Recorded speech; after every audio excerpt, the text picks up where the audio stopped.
తెలంగాణ రాష్ట్ర వ్యాప్తంగా local bodies elections విషయంలో 50% రిజర్వేషన్లకు లోబడే మేము ఎలక్షన్స్కి వెళ్తామంటూ ఇప్పటికే ప్రభుత్వం అయితే ఒక జీవోవార్తను విడుదల చేసినటువంటి పరిస్థితి. దానికి సంబంధించి రిజర్వేషన్లను ఎవరెవరు కేటాయించాలనే విషయంలో కూడా ఇప్పటికీ ఒక జీవో మాత్రం వచ్చింది. ఇక బీసీ సంఘాలు అయితే ఈ విషయంలో బగ్గుమంటా ఉన్నాయి.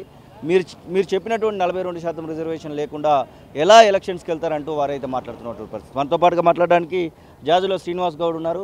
సార్, ఏంటి అసలు మీకున్నటువంటి అవగాహన మేరకు చాలా ప్రయత్నాలు చేశారు. ఢిల్లీలో కూడా మీ యొక్క పోరాటం కొనసాగింది, ఇటు హైదరాబాద్లో కొనసాగింది. చివరికి గతంలో ఉన్న మాదిరిగానే ఎలక్షన్స్ పోవడానికి అయితే ప్రభుత్వం సిద్ధపడ్డది, జీవో కూడా వచ్చింది కదా. అంటే నిజంగా 2 సంవత్సరాలు స్థానిక సంస్థల ఎన్నికలు జరపకుండా ప్రభుత్వం వెయిట్ చేసింది. అసెంబ్లీలో చట్టం చేసింది, అసెంబ్లీలో బిల్లు పెట్టింది. మేము అప్రిషియేట్ చేసినాం ప్రభుత్వాన్ని. కానీ ఇన్ని 2 సంవత్సరాలు ఆగినటువంటి ప్రభుత్వము ఒక 20 రోజులు కనుక ఆగితే డిసెంబర్ మొదటి వారం నుంచి పార్లమెంట్ సమావేశాలు జరుగుతున్నాయి. ముఖ్యమంత్రి గారు ఒక అఖిలపక్షాన్ని తీసుకొని ఢిల్లీకి వెళ్ళి ఈ డిసెంబర్ మొదటి వారంలో జరిగేటువంటి పార్లమెంట్ సమావేశాల్లో కేంద్ర ప్రభుత్వం మీద ఒత్తిడి పెంచడానికి ఇండియా కూటమి ద్వారా 243 మంది పార్లమెంట్ సభ్యులు ఉన్నారు. ఆ ఇండియా కూటమి పార్లమెంట్ సభ్యుల ద్వారా పార్లమెంటును సమీంపజేసి కేంద్ర ప్రభుత్వం మీద ఒత్తిడి తీసుకురాగలిగితే చట్టం అమలయ్యేటువంటి పరిస్థితి ఉండని ఒక ఆశ. ఇన్ని రోజులు ఆగినటువంటి ప్రభుత్వం ఒక 20 రోజులు ఆగితే అయిపోతుంది కదా. 2 సంవత్సరాల ప్రభుత్వం యొక్క ప్రయత్నం అంతా వృధా అయిపోయాయి. బీసీ రిజర్వేషన్లను 29% పెంచుతూ 42% పెంచుతూ జీవో నెంబర్ 9 విడుదల చేసింది. దాంతో ఇలా చాలా గ్రామాలలో సర్పంచ్ సీట్లు బీసీలకు రిజర్వేషన్లు అయినాయని చెప్పి హ్యాపీగా ఫీల్ అయ్యారు.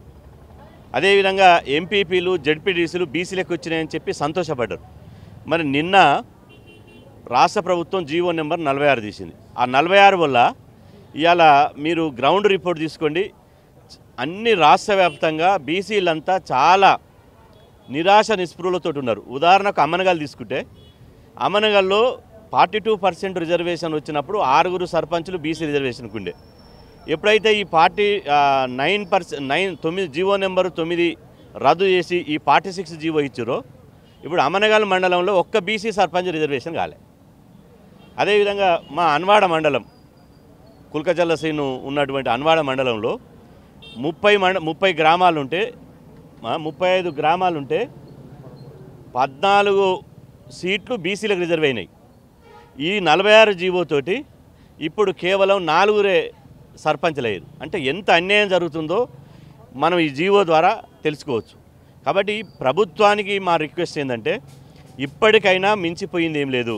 ముఖ్యమంత్రి రేవంత్ రెడ్డి గారు మీరు చొరవ తీసుకొని అఖిలపక్షాన్ని తీసుకొని పోయి ఢిల్లీ మీద రాజకీయ పోరాటం మొదలుపెట్టండి. దానికి బీసీ సమాజం అండగా ఉంటుంది. మీరు కనుక బీసీల తరపున కొట్లాడితే దేశంలో ఉన్నటువంటి 70 కోట్ల మంది బీసీలను మీరు అప్రిషియేట్ చేస్తారు.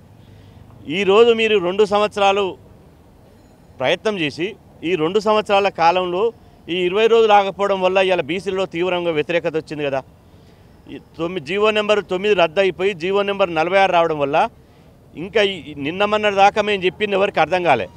ఎప్పుడైతే ఈరోజు జిల్లా కలెక్టర్లు రిజర్వేషన్లు నిర్ధారిస్తారో రేపటి నుంచి గ్రామాలలో అలజడి మొదలవుతుంది. మాకు బీసీకి వచ్చింది ఓసీ అయిపోయింది, బీసీకి వచ్చింది ఓసీ అయిపోయింది, అన్నీ బీసీకి వచ్చినాయని ఓసీ అయిపోయినాయి. అంటే బీసీలు సర్పంచులు కూడా కానటువంటి పరిస్థితి ఏర్పడ్డది. ఇంత అన్యాయం తెలంగాణలో ఎప్పుడు జరగలే. కాబట్టి పార్టీ పరంగా ఇస్తుంటున్నారు. ఈ పార్టీ మా ప్రయత్నాలు అన్నీ మేము చేసాము, కానీ ఇంకా సక్సెస్ కాలేని పరిస్థితి. ఇప్పటికే లోకల్ బాడీస్ సర్పంచ్లకు సంబంధించినటువంటి నిధులు కేంద్ర ప్రభుత్వం నుంచి రావాల్సినవి ఆగిపోతూ ఉన్నాయి. అందుకొరకే మేము ఖచ్చితంగా ఎలక్షన్కి పోవాల్సినటువంటి పరిస్థితి వచ్చిందంటూ ప్రభుత్వం అయితే చెప్తా ఉంది కదా.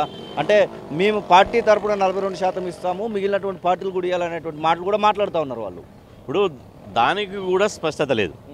పార్టీ పరంగా ఇచ్చేటువంటి దానికి కూడా స్పష్టత లేదు. మేము ఫస్టే చెప్పినాం, మీరు పార్టీల పరంగా ఇచ్చేటువంటిది భిక్షం లాంటిది. మాకు భిక్షం వద్దు, మాకు రాజ్యాంగబద్ధమైన వాటా కావాలి.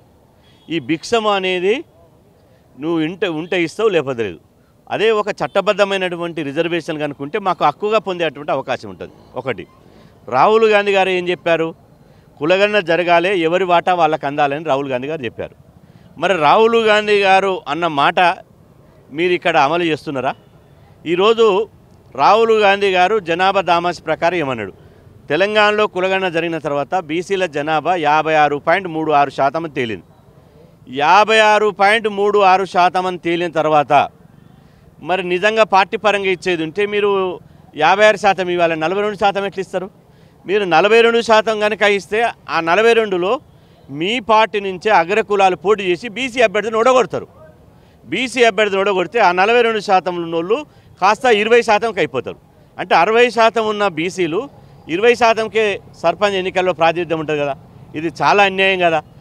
ఏ లెక్కన చూసినా బీసీలకు చారిత్రాత్మకంగా రాజకీయంగా అన్యాయం జరుగుతుంది. కాబట్టి ఈ రిజర్వేషన్లు అనేది మాకు న్యాయసమ్మతము కాదు. కాబట్టి నేను అంటున్నా, ఒకవేళ సర్పంచ్ ఎన్నికలకు పోదలుచుకుంటే ప్రభుత్వం బీసీ సంఘాలతోటి ఎందుకు చర్చించలేదు? మేధావులతోటి ఎందుకు చర్చించలేదు? బీసీ సంఘాలతోటి మేధావులతోటి చర్చించిన తర్వాత ఇవాళ దీనికి ఒక పరిష్కార మార్గం కనుగోవాలి. కానీ మేఘాల మీద రాత్రికి రాత్రే మొన్న డెడికేటెడ్ కమిషన్ రిపోర్ట్ ఇస్తూనే ఉంటుంది, ఇవాళ జీవో ఇస్తూనే ఉంటారు, రేపు రిజర్వేషన్ నిర్ధారిస్తూనే ఉంటారు, ఎల్లుండి నోటిఫికేషన్ ఇస్తూనే ఉంటారు. ఇంత అవసరం ఏమొచ్చిందని అడుగుతున్నాం. ఇప్పటికే 11, 14, 17 3 రోజులలో ఖచ్చితంగా ఎలక్షన్స్ ఉండబోతున్నాయి అనేటువంటి మాటలను కూడా మనం చూస్తూ ఉన్నాం. అసలు ఆ ఎలక్షన్స్ కనుక పెడితే బీసీ సంఘాలుగా, బీసీ సంక్షేమ సంఘంగా మీరు ఎలాంటి చర్యలకు పూనుకొని ఉన్నారు? మేము ఖచ్చితంగా బీసీ జేఏసీ నుంచి ఇవాళ మేము పోరాటం మొదలుపెట్టినాం. రాష్ట్ర బంద్ చేసినాం, ధర్మ పోరాట దీక్షలు చేసినాం, అదేవిధంగా రన్ ఫర్ సోషల్ జస్టిస్ చేసినాం, మెరుపు సమ్మెలు చేసినాం. అదేవిధంగా అన్ని రకాలుగా మేము పోరాటం చేస్తూనే ఉన్నాం. ఈ పోరాటాలు ఇంకా ఉధృతం చేస్తాం. రేపు 25 తారీఖు నాడు తెలంగాణ కేంద్ర రాష్ట్ర ప్రభుత్వాల దిష్టిబొమ్మల దహనం ఉంది. అదేవిధంగా 30 తారీఖు నాడు చెలో హైదరాబాద్ ఉంది. అదేవిధంగా ఇవాళ 8, 9న చెలో ఢిల్లీ కార్యక్రమం ఉంది. కాబట్టి మేము శాంతియుతంగా, ప్రజాస్వామ్యబద్ధంగా, చట్టబద్ధంగానే మా ఉద్యమం ఉంటుంది. మేము చట్టానికి వ్యతిరేకంగా ఎప్పుడు కూడా ఎక్కడ కూడా చేయం. ప్రజాస్వామ్యయుతంగా చట్టానికి లోబడే చేస్తాం. ఈ 46 బీసీలకు ఇది చీకటి జీవో. ఈ 46 జీవో వల్ల బీసీలకు ఒక రాజకీయ గుదిబండగా మారుతుంది. ఈ 46 జీవో మాకు అవసరం లేదు. అందుకని ఈ 46 జీవో చిత్తు కాగితం లాంటిది. కాబట్టి దీనివల్ల మాకు ఎలాంటి ప్రయోజనం లేదు. మాకేదైతే 9వ నెంబర్ జీవో ఉందో ఆ 9వ నెంబర్ జీవోతోటే బీసీలకు రాజకీయ అవకాశాలు వస్తాయి.